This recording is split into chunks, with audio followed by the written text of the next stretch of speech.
নাকা চেকিং করার সময় কোলাঘাট থেকে উদ্ধার করা হলো কয়েকশো গাঁজা। কোলাঘাট থানার পুলিশ নাকা চেকিং চলাকালীন এক গাড়ির মধ্যে থেকে 300 কিলোর বেশি গাঁজা উদ্ধার করেছে।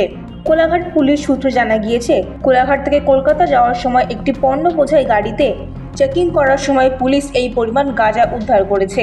এই ঘটনায় গাড়ির ড্রাইভার সহ দুজনকে আটক করা হয়েছে কোলাঘাট বিট হাউস থানাতে।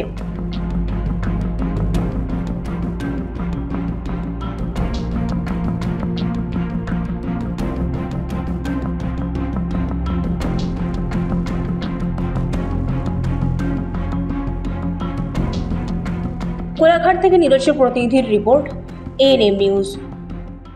আরও খবরের আপডেট পেতে সাবস্ক্রাইব করুন আমাদের ইউটিউব চ্যানেলটি আর বেল আইকনে ক্লিক করুন নোটিফিকেশনস পেতে।